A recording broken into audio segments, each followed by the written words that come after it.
ئازیزان سڵاتان لێبێت و ئەو کاتتان باش بە بەرنامەی ڕاستەوخۆ لە خزمەتتانجام بۆ پێشکەشکردنی دیدارێک لەگەڵ بەڕێزان نەسان نەوزینیان ئەنجامی ڕێبەری حزبی کۆمۆنیستی کرێکاری و کەریم ئەمانی ئەنجامی کۆمیتەی ناوەندی کۆمەڵە کە لەم بەرنمەیەجا هەوڵ ئەجین لێ توی چەند پرسیارێک کە ئاراستەی ئەم بەڕێزانە دەکرێت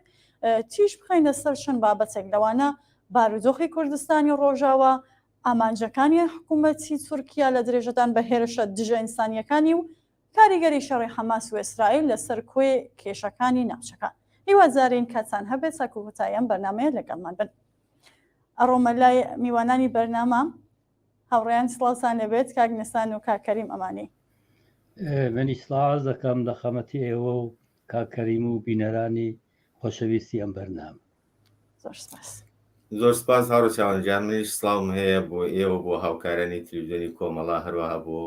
کاک نەسانی بەڕێز و بۆ بینەرانی ئازیز و سەرجەم ئەوانەی کە جوابیست و بینەریان بەرنامەدا زۆر سپاس بۆ بەشداریتان پرسیارەکانم بە کاک نەسانەوە دەست پێ یەکەم کاک نەسان بارودۆخی ئێستای کوردستانی ڕۆژاوە واتە کوردستانی سووریە چۆنە ماوەی مانگێک زیاترە بە شێوەیەکی وەحشیانە کەوتونەتە بەر پەلاماری ئەرتەشی تورکیا و بە ئەنقەستیش بایکوتێکی خەبەری نامرۆڤانەشی خراوەتە سەر بەڵێ خۆب ئەمە دروستە لە نەزەری ڕسانەهای کەلان و بایکوتی خەبەری یا لە ئێستا ڕۆژنامەهای کشوەرهای ترە بایکوتی خەبەری بەتایبەت لەم ئەوروپا ئەوانە هەیە بەڵام ئەوە معلومە بە یومنی میدیای اجتماعی و ئەحزاب و سازمانهایەکە دژ بە ئەم حەمەڵاتی تورکیە بە شماڵی کوردستان و شماڵی سووریە هەن ڕۆژاوە بەخۆل ئێوە باستان کرد ئەمە هەمیشە پۆشش درراوە خۆب حەمەڵاتی جەنایەتکارانە و دەوڵەتی فاشیستی تورکیا هەر لە یەکمانگی ڕابردووە نەبووە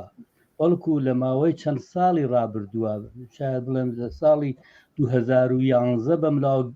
پڕبەپڕ ئەم حەمەڵاتە دژ بە مەناتقی کوردستانی سووریە و حتا مەناتقی شماڵی تری کوردستانی عێراق وجودی بووە و معلومە دەوڵەتی تورکیا لە وەزیەتێکە لە کوردستانی سووریا هاتە بەرەوە کانتۆنەکان دروست بوو بە دەرەجەیەک نەوعێک لە ئێدارەی جامعە بەدەستی خودی مردمی ئەو منتەقەوە بوو ئەحزابی ئۆپۆزیسیۆنیشی تیابوو خب بەم مۆزیێتە زۆر ناڕازیەوە نگرانەوە و لە عینی حاڵا دەوڵەتی فاشیستی تەیب ئوردوغان ئەوەی قەڵەمڕەوی بێسڵاخۆی لەم مەناتقا زۆرتر کاوە ئەوە ئێمە شاهدین کە ئەو نەخشەی ئەوەی هەیە و بوویەوە هەمیشە بەم بۆنەوە ئەم کارێک کردووە کە 30 کیلومتر لەم مەناتقا لە خاتە ژێر سەیتەرەی نظامی و قدرەتی خۆی و هەمیشە لە شێوەگەری مختلف کەڵکی وەرگرتووە بە تایبەت وەختێک انتخاباتە لە مەسئلەی پەناهەندەگانی سووریە کەڵکی وەرگرتووە تەبلیغاتی زدی پەناهەندەگان و حەمەڵاتی تیشتری بۆ سەر ئەم مەناتقا کەڵکی وەگرە لایەکتریشە لە کشوەرهای ئەوروپایی میلیاردها دلاری وەرگرتووە ئەمانە شرایەتێکە بە نەزەری من لە ماوەی چەند ساڵی ڕابردووە منتەقەی شماڵی کوردستان هەم سووریە و هەم بە دەرەجاتە شماڵی کوردستانی عێراقی زۆر نائارام نائەمن کردووە ئێمە حتا شاهد بووین کە بە مەناتقێکە مەقەڕی پەناهەندەگانی مستەقرن لەوێ بە ساڵمەندی تێدایە منداڵی تێدایە کەسگەرێکن کە تحتی شرایەتێکی زۆر نالەباری پەناهەندگی لەوێ دەژین حملاکەوە وەختی وا بۆ 40-50 نەفەر لە مردمی ئەم ئوردوگاگەریشە گیانی عزیزیان لە دەستاوە تەواوی ئەمانە بە نەزەر من هالە سیاسەتێکی قەڵەمڕەوانە کە حکوومەتی فاشیستی دەوڵەتی تورکی هەستی و هەمیشە ئێمە شاهدین بەدەلی ئەم سیاسەتە و مردمی ئەم مەناتقە لە حاڵەتێکی زۆر نائەمن زۆر بێسڵاح نالەبارە زندگیەکەن حتا حملەیان کرد لە ماخرۆ ئێوە خۆتان شاهد بوون بە نیروگاهای بەرق بە تەئسیساتێکە بالاخره بە 1001 بەدبەختی دروست کرابوو بە مەدارس حملەیان کرد بەتەواوی ئەمانە ئەعماڵێکی فاشیستیە کە دەوڵەتی تەیب ئەردوغان دەبێت چەند مانگی ڕابردووەوە بەتایبەت لە چەند ساڵی ڕابردووە ئەتوانین بڵێ هەروەکەوەی شارتان پێکرد بەداخەوە ئەرێ ئەمە ئەبێ زۆرتر بێسا هەدەفی میدیای کەلان لە دەرەوەی وڵات لە ئەوروپا لە جێگەرترابێ کە لەم بابەتۆ سکوتەیە بەڵام ئەوە واقعیە میدیای اجتماعیە کە ها بەدەست کۆمەڵانی خەڵکۆ بە دەرەجەی توانویە ئەمە پۆشش باوە تەواوی ئەم ئەعماڵی جەنایەتکارانەی دەوڵەتی ئوردوغانە ئەفشا ببێت. بەڵێ زۆر سپاس کاک نیسان تێمە لای کاکەریم پێم خۆشە ڕای بەڕێزیشتان هەر لەسەر ئەو پرسیارە بزانم کە ئەو هێرشە وەحشیانەی تورکیا بۆ لە سکوتی مێزیایی ئاگوزارێ وەکو کاک نیسان ئەماژێ پێدا ئەم هێرشانە وەکو تازەگی نیە و لە ساڵی 2011ەوە بەردەوام ئەرتەشی تورکیا هێرشە کاتە سەر هەرێمی کوردستان و بەگشتی ئەو ناوچانە من مەبەستم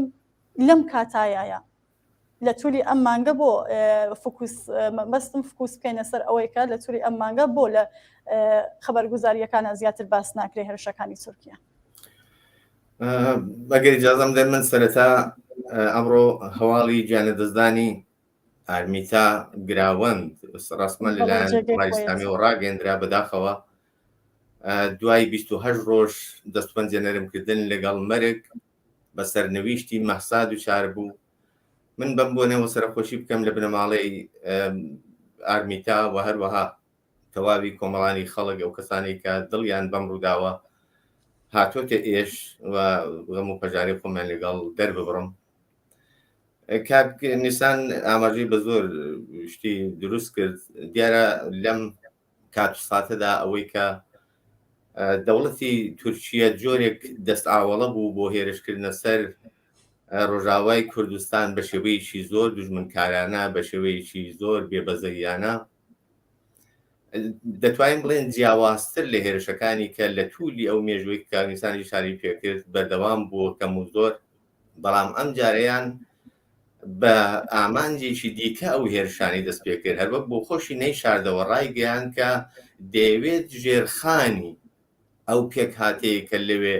وجودی هەیە ئەوە لە بین بەرەیانی بە شێوەیەکی گشتی دەتوانین بڵین ئامانجی لە ناوبردننی ژیان بوو لەو ناوچەیە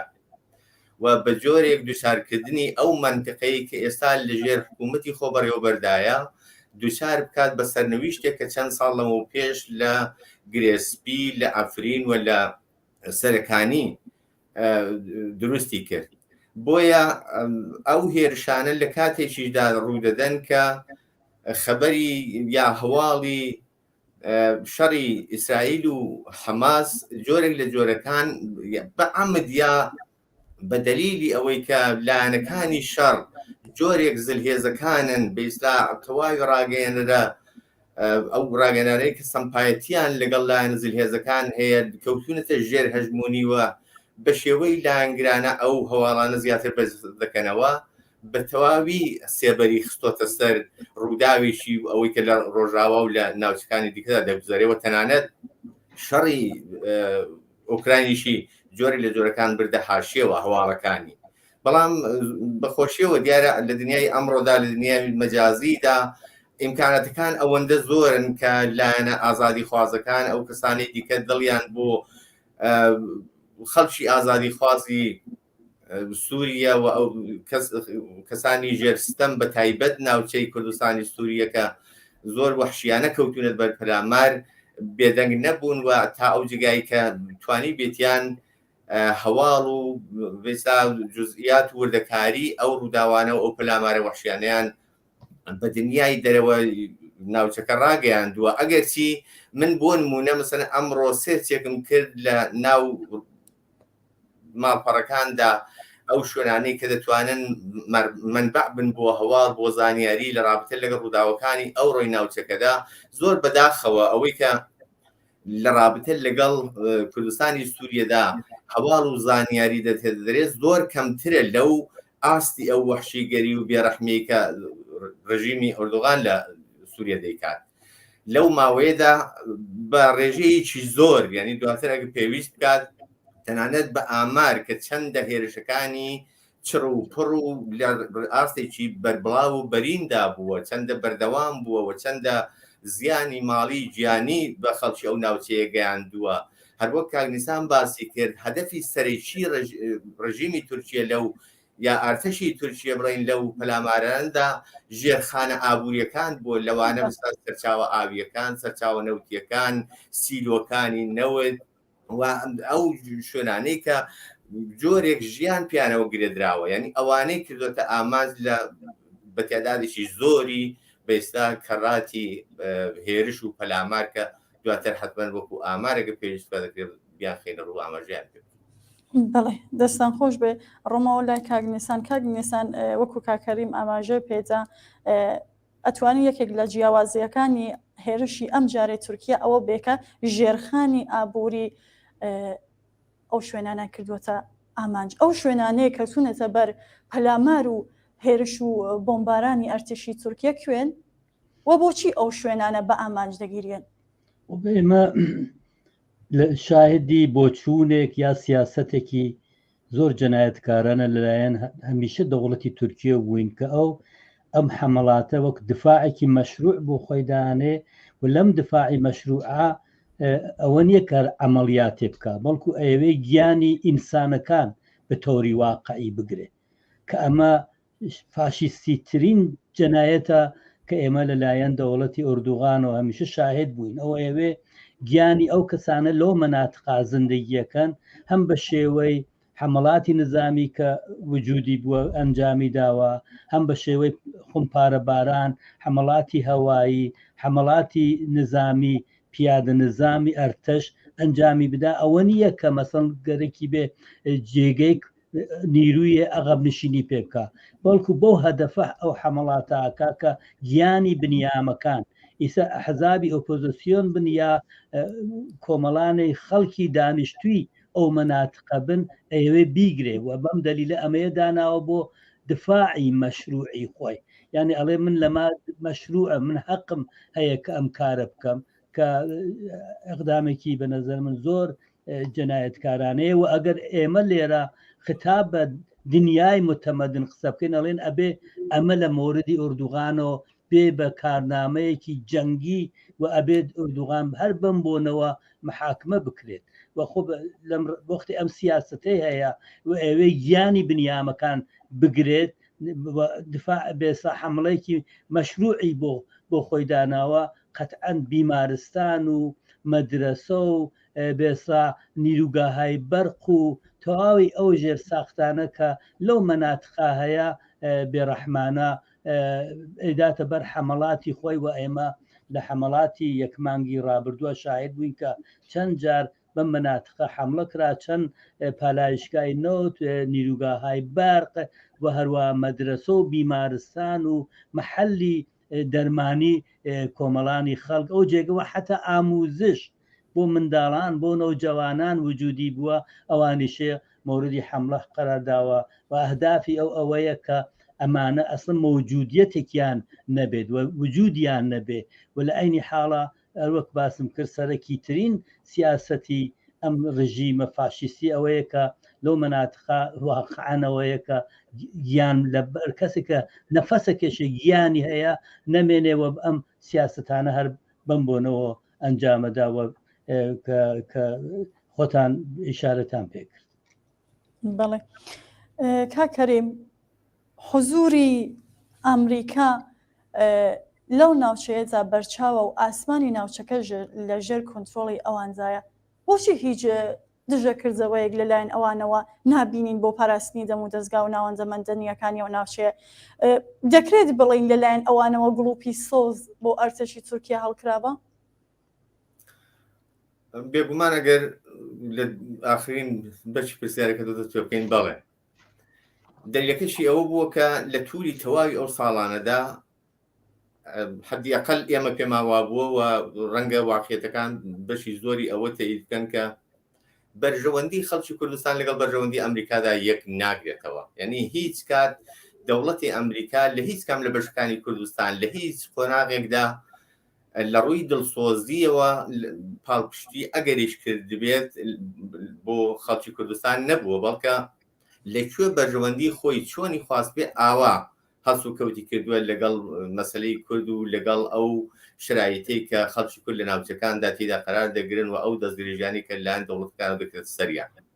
ئەوەی لە کوردستانی ڕۆژاوا دەگوزارێت دیارە بەشێکی زۆری خەڵکی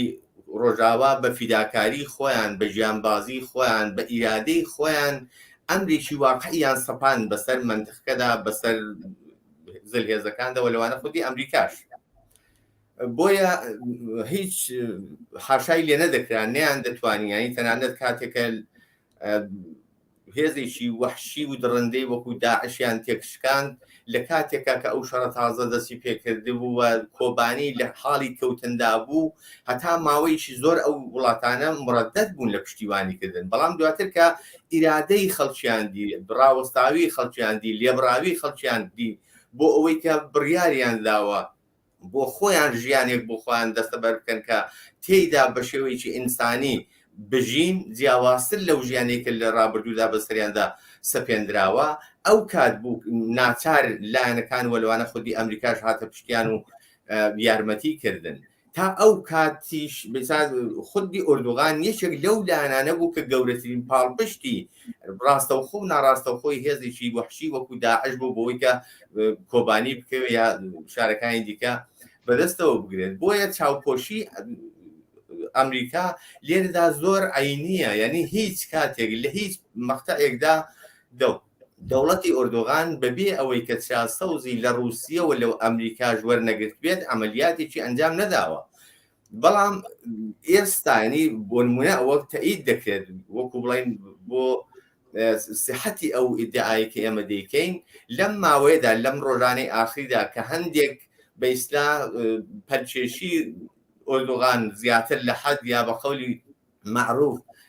پێی لە گلیمەکە زیاتر درێژ کردووە، ئەمریکا هاتوۆتە جواب دەلیەکەشی ئەوە بۆ کە خەریکە بەرژەوەندەکانی ئەویش هێرشیان دەکرێت سەر دەکەوێتە خەتەرەوە و لەوێدا پێی دەڵدەڵی تر ئەوەندە بەسە خەت سووری بۆ دادنێت. بەڵام تا ئەو کاتێک کە بەرژەوەندەکانی خۆی ناکەوێتە خەتەر، چاوی لە حاز بێستا هێرشەکانی نوقاندووە، ئەستان لە بەرچاوی ناگرێەوە، هیچ منعی ناکات، بەربەستێکی بۆ دانانێ و مەحدودی ناکاتەوە، بەڵکە لەوانەیە ناڕاستەوخۆ زانیاری و ئاسانکاریشی بۆ کردرابێت. دەلیلەکەشی هەر ئەوەیە کە بتم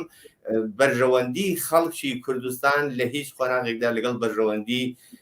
زلهێزەکان و لەوانە خودی ئەمریکا نەهاتوێتەوە و ئەوە ئیرادەی خەڵک بووە. ئەگەر ڕۆژاوای بۆ مەقتەعە گەیاندووە تا ئێستاش ئیرادەی خەڵکەکە خۆی وەکو ئەمری واقع سەپاندووە ئەگینا لە ڕووی دڵخۆزیەوە لەلایەن ئەمریکا و هێزەکانی دیکەەوە پاپشی لە ناکرێنی. بۆ نمونە تۆ تەسەور کە رووسیە یەکێک لەو وڵاتانەیە کە بەناو گەرانتی کارە لە ناو رووسیا بێستا ئەو کێشانەی کە لە سوورێدا هەیە. بەڵام لە ماوەیەک لەوە پێشدا بە هاوبەشی ئێران و تورکیە و سووریا و بە سیاسەوز و ناڕاستەوخۆ هاوکاریکردنی رووسیەش پیلانێکیان لەو منتقەی دێرە زورشتە ڕوو بە ئەو منتقەی منبەجوشتە جێڕا هێرشیان کردە سەر و ناوچانەی منبەج و لە بینی بەسلا دانیشتوانی کورد و عەرەب و عەشیرەکاندا شەڕێکیان ناوەکە ئامانجێکی گەورەتریان لەوە بێستا بەدەستەوە بوو. بەڵام بە جۆرێک سیاسەتێکی دروست و حەشیمانەی خودی ئەو حاکمێتی خۆبەڕێوەبەر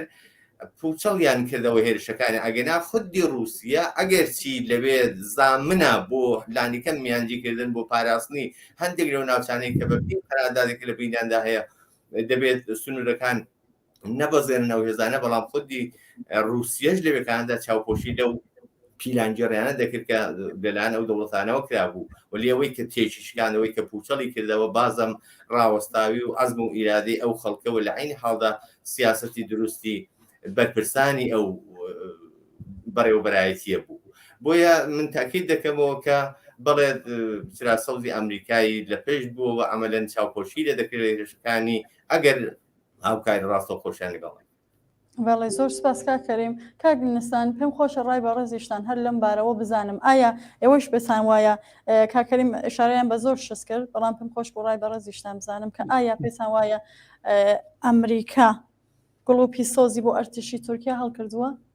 بڵێ بەو دلیل زۆر وازحە بە دلیلەوە کە ئەم دەوڵەتی تورکیا عزوی ناتووە خودی ئەمە کە عزویەتی لە ناتۆ هەیە دلیلێکە بۆ ئەوە کە یەکێ لە متحدینی ناتۆ و ئەمریکایە دەنەتیجە لەبەر ئەو اتحادە ئەو متحد بوونە لەگەڵ ناتۆ مەنافعێکی منتەقەی و گەورەتر قەتەن ئەمریکا ناتوە گەرەکی نییە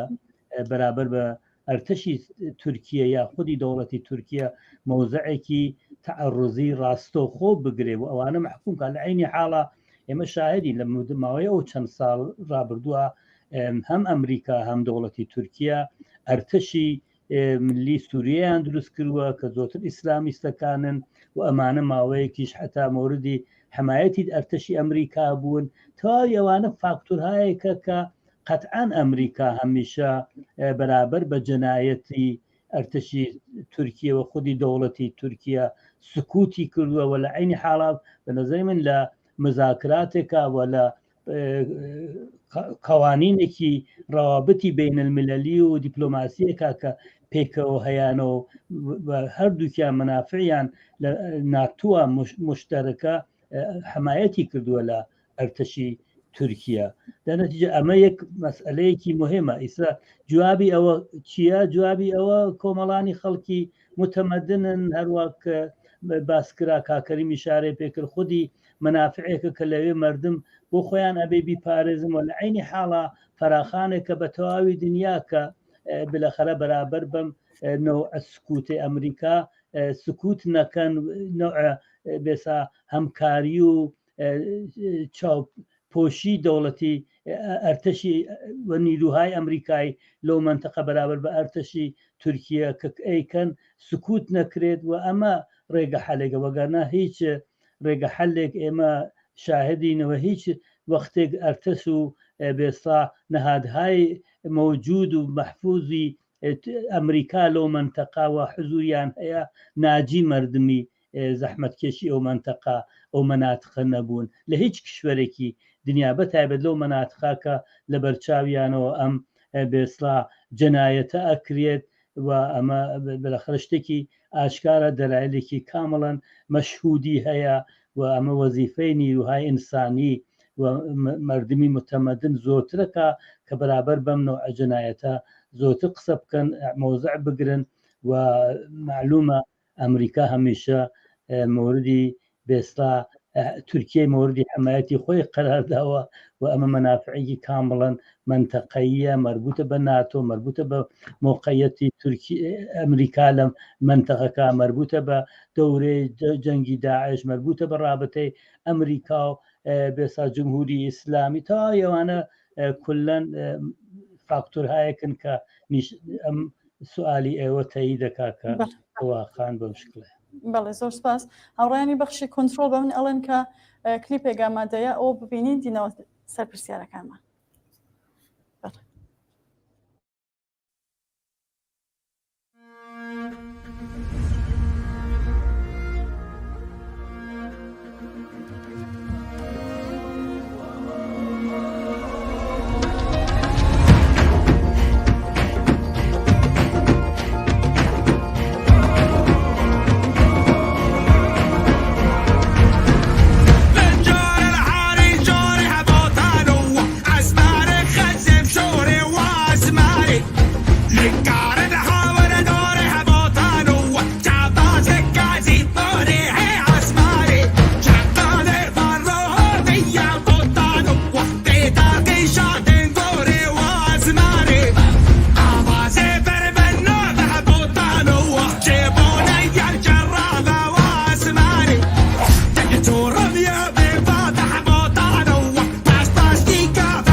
هاوڕێ چاوان دەنگت نایە بۆ ئێمە.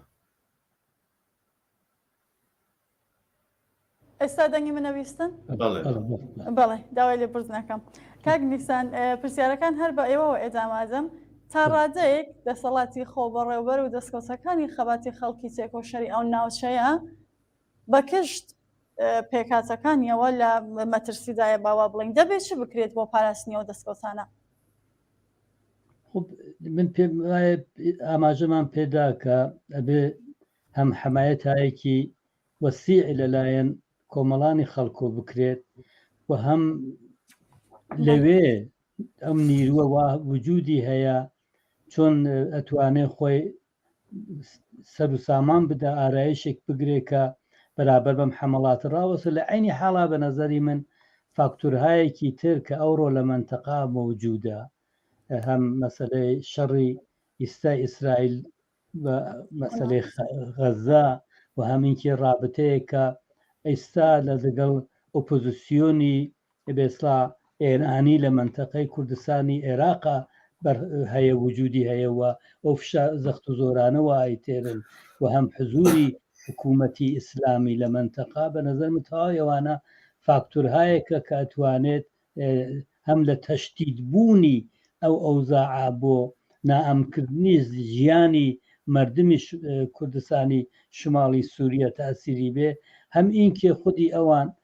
بلەخەرە بە شێوەیەک بتوانن خۆت سازمان یافتەتر هەم لە ناو خۆیانەوە هەم لە حمایەتایەکی بین المللی لیانەکرێ لە موقعەتی خۆیان ئیسفادە بکن بە تایبەت ئێستا ئەو منتەقەی سووریە و موقعەتی بەشار ئەسەد و جەنگ لەوێ و ئەمانە ئەرعان خۆتان شایدن هەر ئەو ڕۆژانە هەر دوێکە دوێنێشەوە مەسەن تەسیساتێکی زۆر لە سووریا هین ئەمریکا موردی حملە قەراری گرتو تەواوی ئەمانە شرایەتێکی زۆر نائەمن لە منتەقە بۆ مردم بە وجود تێرێ ئەمانە بالاخره فاکتورهایەکی منتەقەیە کە حتا بەشێکی ئائیستا ممکنە لە ئێرادەی مردمی مستەقر و ئۆپۆزیسیۆن و ئەحزابی مستەقر لەوێ نەبێ فاکتورهایەکی بێستا منتەقەیترە جەهانیترە خاوەر میانەییترە بەداخەوە وەزیەتەکە وای لاتوە ئێمە هەموو ڕۆژە شاهدی بۆمبارانی مناتقێکی لە سووریە لەوێ دوور نییە در نەتیجە موقعەتێکی بێسڵا لە ئامادە کە جمهوری ئیسلامی گەرەکە لەو تەریقۆ بۆ کومەک بێسڵا غەزە و مردمی بێسا فلستین و ئەوانە ئامادەیکرۆکە بەتایبەت ئەلبەتە بۆ غەزە ئەوێ یەکێ لەو پایگانەیە کەم لە عێراقا ئەمانە فاکتورایەکن کە بنیام ناتوانێت نادیدەی بگرێ دەنەتیجە وەلێ ئەکریە بڵێ حمایەت و بوون بە دەنگی ئەو مردمە لە سەتحی بین المللیا تەسیراتێکی زۆر مهمی هەیە. بەڵێ دەستان خۆش بێ کا کەریم ئەرتەش و دەسەڵاتی تورکیا بە شێوەیەکی زۆر بێباکانە دەست لە خەڵکی مەزانیەوە شوێنێت لە ماوەی ئەم یەک مانگەدا چەند کەسی مەزانی بەهۆی ئەو بورزمانانەوە بوونەسە قوربانی وە چەندیان منداڵن ئەگەر وەکو ئامار بسانەوەی ئاماژە پێ بدەن. زۆر بەداخەوە وەکو ئاماژەم پێکرد هەواڵ و زانیاریەکان زۆر بە وردی لەسەر ڕۆژاوە ئەوەندە لەبەر دەستدانین کە ئاوا بە ژمارە ئاماژە بکەین چەندە منداڵن یا چەندە پیرلاون بەڵام ئەگەر من زۆر چاوشانێکی ئەو مدەتی هێرشەکانی ئەم دوایانەکە حدودەن نزیک بە مانجێک دەبزرێت بۆ سەر ڕۆژاوی کوردستان بکەم لەو ماوەیەدا ئەنیەوە سەرچاوە زانیاریەکان خودی لە بێستا وتۆبێژان و بەرپرسانی خۆپەڕێوەبەر ئەو زانیارانە دەدەن کە لەو ماوەیە هەتا ئێستا کە ئێمە قسەی تێدا دەکەین زیاتر لە 550 هێرشی هەوایی چ بە فڕۆکەوە چ بە درۆن کراوەتە سەر ناوچە جۆرە جۆرەکانی کوردستان ڕۆژاوە ئەو ناوچانەی کە بە زۆری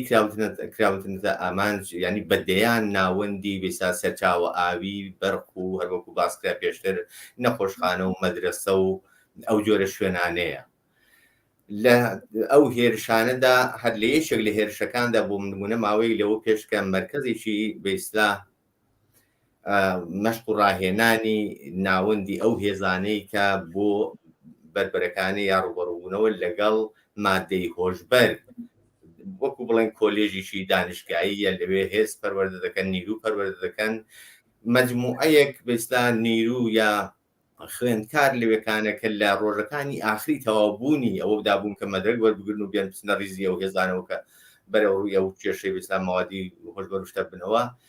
بەهۆی بردمانەوە 29 کەس لەوێ یەکجێت گیان لەدەست دەدەن.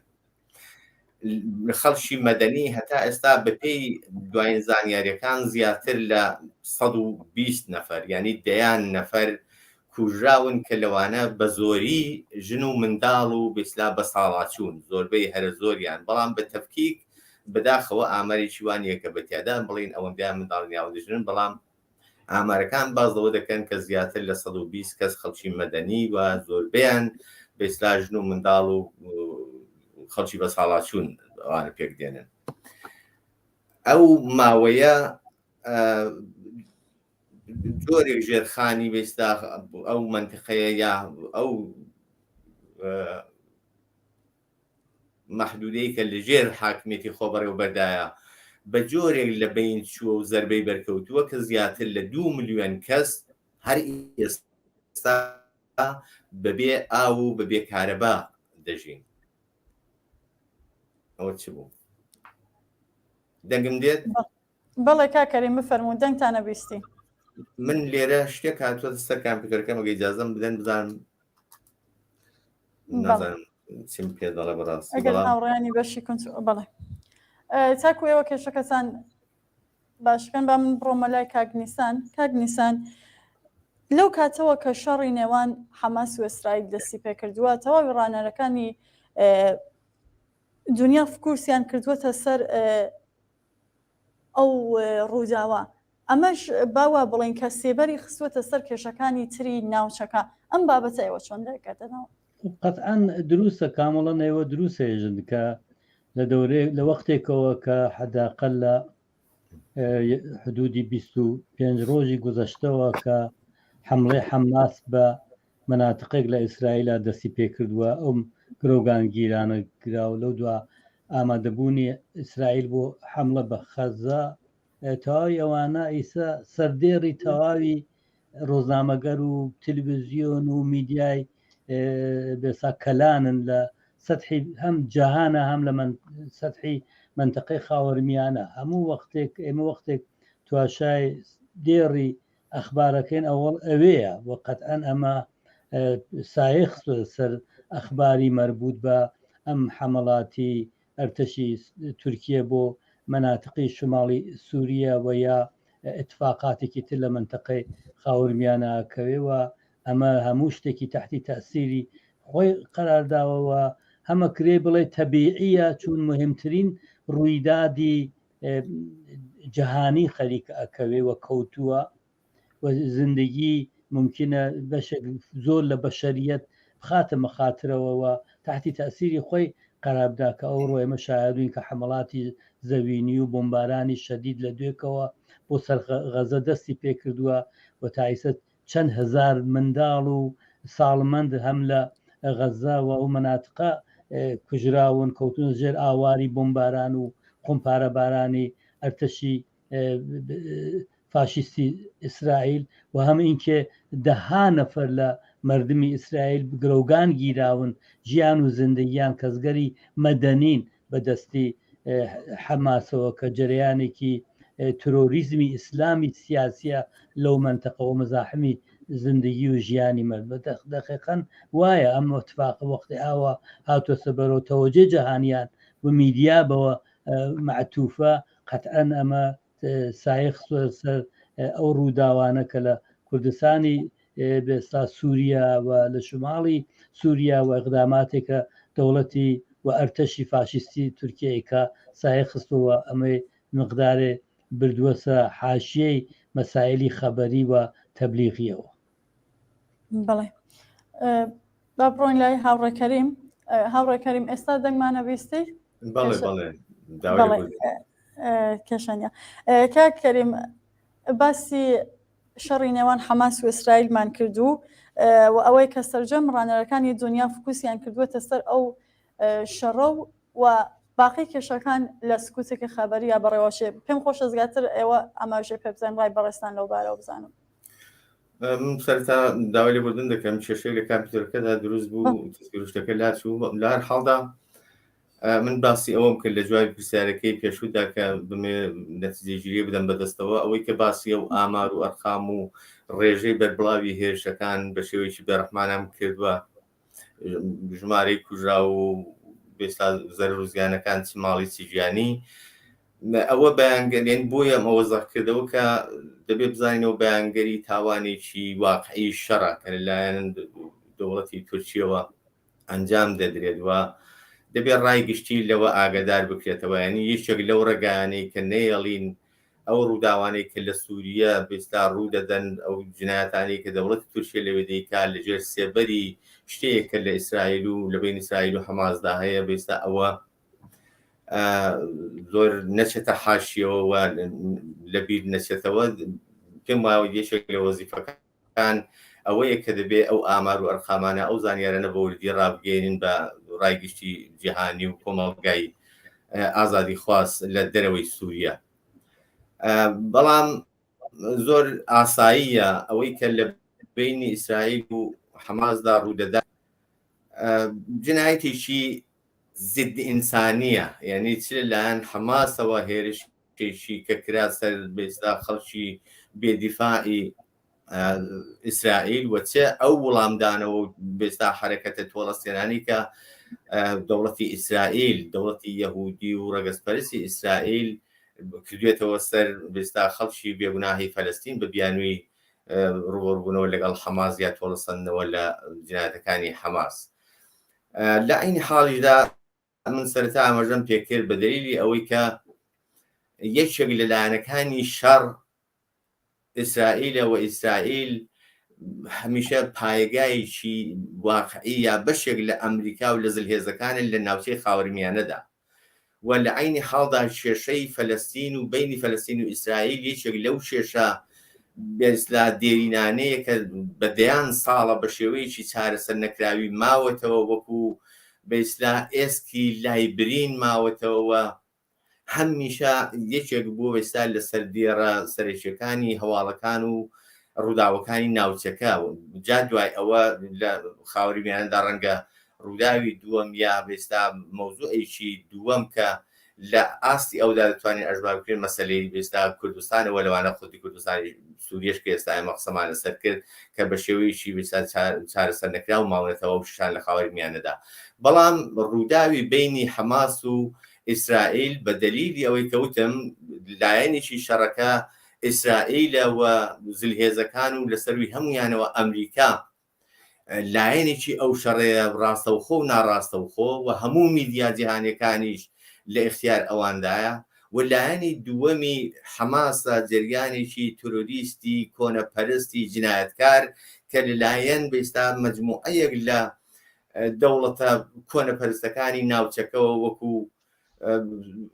تورکیا، ئێران، لوبنان و زۆری دیکە لەو لایەنانی کە لە منتیقەکاندا لە وڵاتە عەرەبیەکان لە بەشێکیاندا پشتگیری دەکرێن ئاوری شەڕێکیان لەوێکانە دروست کردووە کە جنایەتێکی ئینسانی بێستا کارەساتێکی ئینسانی لەوێدا خوڵقاوە. هەروەکو کاک نیسان باسی کرد ڕێژەی کوژراوەکان لە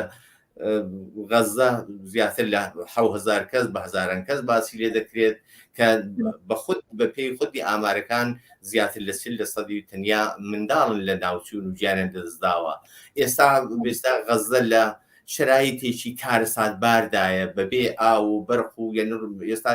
پێداویستەکانیان ڕۆژانە بە شێوەی قەترەچەکانی لە حەدی 20 بۆ 25 ماشێن کامیۆندا بێستا یارمەتیان ئەوی لەم ڕۆژانی ئاخرێدا ئەوانەیە پێگەیاندون ئەگینا نزیک بە 2 ملیۆن زیاتر لە 2 ملیۆن خەڵک لەوێکانە لە شرایطێکی وەحشەتناکدا بەسەر دەبن کە نە ئیمکاناتی ژیان، نە خواردن، نە ئاو، نە برق، نە پێداویستی بێهداشتی و دەرمانوشیان لە اختیاردەوە تەنانەت بیمارستانەکان توانایی بێستا وەرگرتن و دەرمان و چارەسەرکردنی نەخۆشەکانی نییە.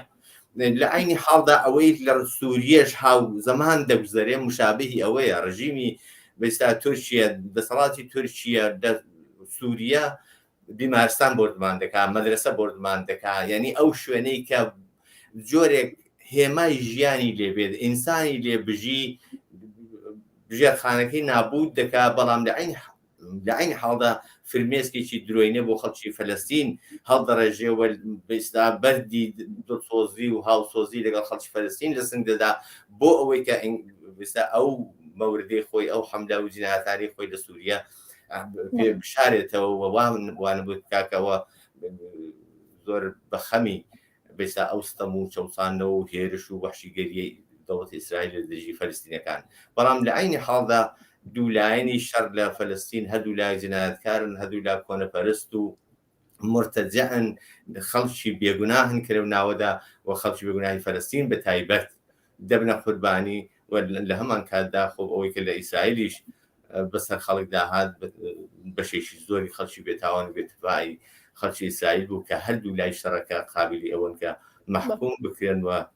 عملێکی جینایەتکاران لەوێ ئەنجام دەدرێت کە بەڕاستی لە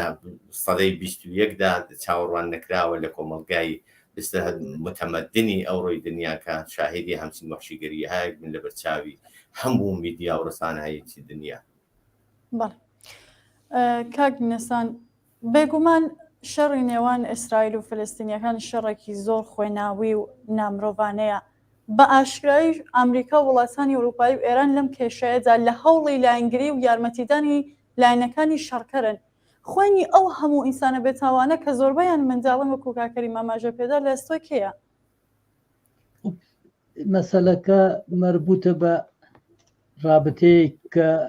ئەوەڵان موقعیەتێکە حەماس و نیروهای ترۆریستی ئیسلامی لە منتەقا هەیەە وەسانیان موقعیەتێکە خودی ئیسرائیل حتا پێش ئەم حملە بووە ئێمە شاهد بووین پێش ئەو حملەی حەماسە بە ئەو مەناتقەوە ئەو گرەوگانگیریە لەو مردمە و یا لەو جوانانە کە لە پارتیەکی شادیە بەشداریان کرد و زیاتر لە 200 وردەیەکیانیان لێ کوشت حەماس جەنایەتکارانە ئەوانەی لە بین بردووە تعدادێکی زۆری گرەوگان لە ئیسرائیلە هەموو ڕۆژ ئێمە شاهد بووین تەزاهورات دش بە نەتانیاهۆ کرا ئەو دەوڵەتە دەستەڕاستیە لە واقعە بە تۆری واقعی موردی ئاعتراض و ناڕزایەتی کۆمەڵانی خەڵک بوو لە ئیسرائیلە تەزاوراتە کراوە ئەو نەتانیاهۆیان قبول نەبوو و ئەو نەیتوانی بوو تا ئەم لە ئەو لەحزە کە شەڕەکە دەستی پێکرد حتا کابینێ خۆی دروست بکە تەواوی ئەمانە فاکتورایەکن کە مربوطە بە ئەم ئەوزاعە و حەماسە لەم رابطە کومەکی کرد کە نەتانیاهۆ بتوانێت بالاخەرە بە نەوعێ خۆی لەسەر پای خۆی ڕاوەستێ دەوڵەتی خۆی بە نەوعێ تەشکیل بداوە تەوەجۆی ئەو مردمە کە معتەرز بوون بە ڕاستترین و ارتجاعیترین جەناحی حاکم لە ئیسرائیلە بالاخەرە لەو موقعیەتە کشانە دواوە و مەسەلەی شار و جوابدانەوە بە حەماس ئەوانە لایەک مەسئلەیەک بوو لەلایەکی ترۆ خودی جمهوری ئیسلامیە کە ئێمە زانین ساڵهای ساڵە حدە ئەقل لە 40 ساڵی ڕابردووە تا ئێستا حکوومەتی ئیسلامی و خامنەئی وەختی خۆی خومینی هەمیشە تەلاشیان کردووە کە بە شێوەیەکی بێسرا درۆینەست و ئیسفادەکەن لە موقعیەتی ستەمکەشی لە فلەستینە و ئەوە کە بە ڕێگە حلێکی مەسالمەتامیز و تەشکیلی دەوڵەتی فلسطین ناگەن ئەمانە سوء ئیسفادەی خۆیان بکەن و بەرمەبنای ئەوە مەشروعیەتێک بۆ خۆیان لە نەزەری کۆمەڵانی خەڵکووە بەتایبەت لە منتەقەی خاوەرمیانە لە فلەستینە لە لوبنانە لە عێراقە لە مەناتقی عەرەبیە وچەیەک بۆ خۆیان دروستکەن کە ئەمەیشە مەسلەی کە بەتایبەت ئێستا کە لە ئێرانە ئینقلابێکەیە بە ناو ئینقلابی ژنجیان ئازادی خیزشێکی کامەڵەن مدرن و کۆمەڵایەتیە وجودی هەیە خۆ ئەمەیشە بازە موقعیەتێکی بۆ جمهوری ئیسلامی پیاکرد و هەرچەند لە ناو بازیگەرانی ئەسڵی ئەم شرایەتە ئەم ڕۆژانەوە وجودی هەیە جمهوری ئیسلامی دەستیبانی پەیدا نەکردووە بەڵام دەرفەتێکی بۆ هەیە کە دعوەتی کەن بە سازمانی ملل و نیشان بدا کە نمایەندەی مردمی فلستینەوە نیشان بدا کە لە حەماس کە قەتعەن لە حەماس دفاعەکەوە حەماس نیرویەکی کامەڵەن تۆریستی ئیسلامیە کە بە وەسیلەی جمهوری ئیسلامی و خومینی و سپای پاسداران لەسەر پای خۆی ڕاوەستاوە تا ئەوانە هۆگەرێکن کە لەو منتەقا وجودی هەیەەوە ئەمانە ئەوزاعی منتەقەکەی ئاڵۆستر کردووەوە بە نظری من ئێمە بەرەو شرایەتێکی زۆر نالەبارتر خەریکین ئەڕۆین کە خەتەرێکی زۆرتر مردمی دنیا خەریکە بەتایبەت ئەو منتقەی خاوەرمیانە ئەو مناتقە خەریکە تهدیدەکە و وا مهمە بە نظر من ئێمەی بە بۆنەی حزوری جنایەتکارانەی جمهوری ئیسلامی لەم مناتقا بە بۆنەی کارێکە لە سووریا کردیە داعشێکە لە عێراقا حەشتر شعبی کە لە عێراقا دروستی کردووە و موقعیتێکە لە حزب الله لوبنانە هەیەی و لە حەماسە هەیەی بە نظرم بۆ ئێمە مردمی ئێران ناسینی ئەم شرایەتە و موقعیتی جمهوری ئیسلامی زۆر مهمە و قەتعەن مردم ئەم ماهیەتە ئەم تەلاشە سوء استفادانە کە جمهوری ئیسلامی لە مەسئلەی فلستین ئەیکا باشی ئەیناسن و ئەوەی وا کە گەرەکیانە ناونووسیکەن و بە درۆ وەڵێن چەند میلیۆن ناونووسیان کردووە تەواوی ئەوانە شانۆگەریەکە کە جمهوری ئیسلامی ئەنجامیەدا دەنەتیجە بە نەزە من بەشێ لەم شەڕە مربوطە بە مردمی ئێران و بە ئێمە و بە دنیای متەمەدن هەم لە سەتحی جەهانەوە مردمی ئێران کە چۆن ئێمە خۆمان بێسڵا دژمنی ئەسلی ئینقلابەکەمان و مردمی ئێران جمهوری ئیسلامیە لەم ماجرا جیا بکەینەوە و تەمەرکوزێکی زۆرتر لە سەر خاست و متالباتی خۆمانیش لە ئێران بکەین هەرچەند ئەمانە تحتی تاسیری ئەم شرایەتە تەواوەن قەراریش ئەگرێت.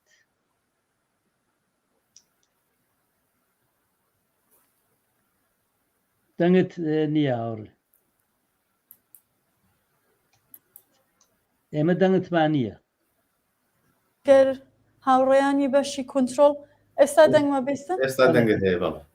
بەڵێ داوای لێبوردنەکەم کاکەریم دێمەوە ئەگەڕێمەوە لای ئێوە دۆر و نەخشی کەسایەتی ڕەوت و ڕێکخرا و ناوەندەکانی شەپ و یەکسانی خواز و لاینگرانی مافی مرۆڤ بۆ مەحکومکردن و وەستاندنی ئەم جنایەتانە لە دنیادا لە چه ئاستێکدا بووە ئەگەر فوکو زیاتر بخەنە سەر هێرشی تورکیا بۆ سەر ڕۆژاوای کوردستان؟ ڕاستەکەی ئەگەر مەجال بێت دیارە وەکو تەوزیحێکی زۆر مختصر سەبارەت بە شرایطێکە شەڕی حەماس و ئیسرائیلی تێدا دەخۆڵخێت ئەوە بەرچاوڕوونی دەدا بۆی کە دیارە دەور و نەخشی هێزە چەپەکان و کۆمەلگای خەڵکی ئازادی خوازیش بەرچاوڕوونیان دەبێت تەکلیف ڕۆشنەکە ئێمە دەبێت مەوزەعمان چ بێ یا وەزیفەی سەرشانمان چ دەبێت. دیارە کاگنیستان ئاماژەی بە شرایطەکە کرد بە وردی، بەڵام من ئەوەندە بڵێم هۆکاری بێستا هەڵگیرستانی ئەو شەڕە لە ناوچەکەدا بەتایبەت لە ئیسرائیلە سەرچاوەکەی بێستا داگیرکاری و جنایەتێکە کە چەندین ساڵە دەوڵەتی ڕێگەزپەرستی ئیسرائیل لە غەزە و لە فەلەستین بە شێوەیەکی گشتی مرتکیبی بووە. هۆکارەکانی زۆرن بەوردی ناچینە سەر ئەوانە، بەڵام ئەوە کە مدام بەستا وەکو بۆشکەیەکی باڕووت هەمیشە و دایم ئامادەجی ئەوەی بۆ بەجرقەیەک بتەقێندرێتەوە ئاور بگرێت، لە عینی حاڵدا لایەنی بەرامبەر یەکێک لەلانی شێشەکان جمهوری ئیسلامی هەروەک ئیشاری پێکرا لەم ساڵانی ئاخری بەتایبەت لە شرایطی لە جریانی خیزشی وێستا ژنجیان ئازادیدا تا لێواری لە ناوچوون زەربەی بێکەوت کەوتە ژێر فشار و ئێستا کە شرایطەکەی جۆرێک لە جۆرەکان خستۆتە ژێر کۆنترۆل یا ئەوەی کە تۆزێک بەستا ئەو خیزشە پاشەکشەیەکی پێوە دیارە لە شێوازێکی دیکەدا فعالیتەکانی خۆی بەرەو پێش دەبا، ڕژیم بۆ جوبرانی ئەو بێستا زیانە بە جوبرانی ئەو زەربەی کە لەو خیزشەوەی کەوت بۆ ئەوەی کە بە حەدی ئەقل مەترسیەکان بە شێوەیەکی سەرەکی لە خۆی دوور بخاتەوە ئەو هەمیشە و دایم پێویستی بووە بۆ کە لە دەرەوەی سنوورەکان کێشە دروست بکایانی هەمیشە بەوە ژیاوە شەڕ بۆ جمهوری ئیسلامی مایەی تەمەن بووە تەمەنی درێژ کردوێتەوە بۆ ئەو نیعمەت بووە بۆیە لە شرایطێکدا حەماسی هاندا و ئەو هەماهەنگیە لەگەڵ حەماس کرا بۆ ئەو هێرشەکە زەعفێکیان لەلایەنی بەرامبەری خوانە دەدی ئەویش هەروەک ئاماژەی پێکرا لە خودی ئیسرائیلدا حکوومەتێکی بەئێستا تاسەر ئێسقان ڕەگەزپەرست حکوومەتێکە لەم دواییانەدا بە تایبەت بە دەستکاریکردنی بەئێستا ئەو یاسای دادوەریەوە ناڕزایەتیی بەرینی کۆمەڵانی خەڵکی ناوخودی ئیسرائیلی دروست کرده بووە لەم ئاخرانەدا ڕۆژ بە سەدان هەزار نەفەر دەڕژانە سەر خیابان و ئەگەر ئەو شەڕە وەفریای نەکەوتوایە چەند ڕۆژ دواتر قەرار بوو بە ملیۆن خەڵک بێنە سەر خیابان و لە دژی ئەو ڕژیم دەوڵەت و دەسەڵاتی کێسەر سەرکارە نێتانیاهۆ بوەستنەوە بۆیە ئەمە شرایطێکی بەسان ناسەقامگیر کە لە خودی ئیسرائیلدا بوو وەلەولا خودی ئەمریکا کە یەکێک هەمیشە لەلایەنەکانی ئەو شێشانەیە لە ناوخۆیدا کۆمەڵێک گرفتی بوو یەکێک لەو گرفتانە ئەوە بووکە هەر لەو ماوەی ئاخرانەدا سەرۆژ پارلەمانەکەی لە سەرکارلا برا ماوەیەکی زۆری پێچوو بەهۆی کێشەی ململانەی ئەو دوو حیزبە دەسەڵاتدارە نەیان دەتوانی تەنانەت سەرۆکیشی نوێ بۆ پارلەمانەکەیان انتخاب بکەنەوە ئەوانە و زۆر کێشەی دیکە هۆکار بوون بۆ ئەوەی لانیکەم لانی بەرامبەریان کە ئێران حەماس و ئەو جریانی کۆنەپەرستانە بێت لەو زەعفانە بەئێستا بەرداشتیان ئەوە بوو کە ئێستا دەتوانن زەربەیەک لە ئیسرائیل بدەن ئیسرائیلێکە هێمایەک بوو لە قودرەت لە بەئێستا ئوبوهەتێکی وەکو هێمای دەسەڵات لەباری زانیاری ئیتلاعاتی نظامی لە ناوچەکەدا و ویستیان لە ئەو بێستا ئوبوهەتە ئەو هێژمۆنیە بشکێنن و ئەو هێرشەیکە لەم ئاخردا لە 7 ئۆکتۆبردا کرا یەکێک ئامانجەکانی ئەو بوو کە بەڕاستی تا ڕادەیەک پێکای یعنی ئیسرائیلێکە نفوذ ناپەزیر بوو جۆرێک ئاوانمود دەکرا کە قودرەتێکە لە بەرابەریدا ڕەنگە کەم هێز بتوانێت بوەستێتەوە بەڵام دیار بوو وانە بوو و زەعفەکانی ناوخۆی هۆکار بوون بۆ ئەوەی ئەو دەرفەتە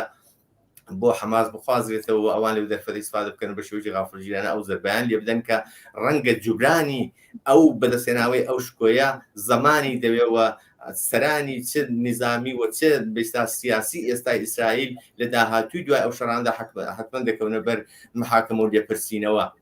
و لە عینی حاڵدا دەوڵەت تورکیە لێرە لەو شرایطە استفادە دەکاوە ئەو وەزیەتە بەسەر کوردستانی سووریە دێنێ بۆیە هەمووی ئەوانە خوێندنەوەیە کاکە ئەگەر دروست بەئێستا لە بەرابەریدا مەوزع ژیری نەکرێت ڕەنگە بە هەڵەدا بچین ئێمە ئەو شەڕە مەترسی بەردەوامبوونی هەیە دەلیلەکەی ئەوەیە کە کوتمان ئیسرائیل دەیەوێت تۆڵە بستێنێتەوە ئێران دەیەوێت حەماس یان لانیکەم غەزە بە جۆرێک لەدەست نەچێت ئەرتەشی ئیسرائیل نەچێەوە ئەوێ داگیر نەکات چون یەکێک بەئێستا لەو شاخانە یان لەو سەر هێزانەی کە چەند ساڵە ئەو بەناوی بێستا ئەو هیلالی شیعە دروستی دەکات گەورەترین هێزە کە سەرمای گوزاری سەرکردبوو دوای حیزب الله حەماسە و ناوێت بە هیچ جۆرێک ئەو هێزە لەوێ لەدەست بدات پس ململانیەکان مەگەر ئەوەی کە زۆر بە شێوەیەکی چاوەڕوان نەکرا و مدیریت بکرێ ئەگەینا چاوەڕوان دەکرێت کە ئەو دەرگیری و ئەو تێکەڵچوونان ناوچەکەدا پەرە بستێنێت بۆیە وەزیفەی هێزە چەپ و ئازادی خوازەکان ئەوەیە کە لایەنەکانی هۆکاری ئەو شەڕانە ڕۆشن بکاتەوە تەرەفی جنایەتەکان ئەو کەسانەی کە عامل یا ئەو هێز و لایەنانی کە عاملی جنایەتەکانن لە قاو بدەن و لە هەمان کار لە هەمان حاڵدا هوشیاریەک بڵاو بکەنەوە کە خەڵک نەکەوێتە ژێر هەژمونی ئەم یا ئەم لایەنی جنایەتەکان بەڵکە دەبێت دوو تەرەف محکوم بکرێن و لە عینی حاڵدا لایەنێکی سێهەم بەرەیەکی سێهەم شکڵ بگرێت کە ئەو بەرە زدی شەڕ بێت زدی داگیرکاری بێت زدی خشونەت بێوە بەئێستا شعاری ئاشتی پێکەوە ژیان و ئاشتی بۆ ناوچەکە مەبەستی بێت بۆیە باوەڕی من دەبێت ئەوە بکەین و لە عینی حاڵیشدا هەروەکو کاگنیسان وتی وەزیفەی ئێمە بەتایبەت کەم خاتممان کوردستانە ئێرانە و کوردستانە و خەبات و مەودای بەستێنی خەباتمان لەوەکانەی لەوە دوور نەکەوینەوە و ئەو شێشانێکە لە دەرەوەی سنووری ئێرانن ئێمە لەوەی کە وەزیفەمان لە ئێران غافڵ نەکەوت و نەخات. زۆر سپاس کاکەریم. من پرسیارێکم نەماوە ماوەی بەرنامەکەی ڕوو بە کۆتایی ئەڕوات لە هاوڕێنیسانەوە دەست پێ بکەم ئەگەر بسانەوەی جەمبەندیەک لە قسەکانتان بکەن یا ئاماژە بە شتێکی نەوترا بکەن کە لە توولی بەرنامەکە پێویست بوو ئاماژەی پێ بدرێ بفەرمون. زۆر سپاس بەرنامەیەک باش بوو زۆر باشت هەدایەت کرد زۆر تەشەکر و لێەکەین. من فقط نوکتەکەم ئەوەیە کە واقعاً مردمی خاوەرمیانە و مردمی ئێران سووریە عێراق خودی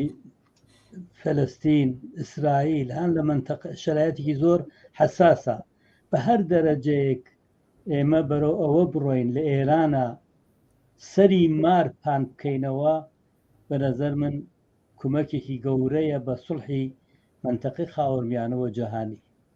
و ئەومانە لە بیر نەچێت مردمی ئێران و ئێمە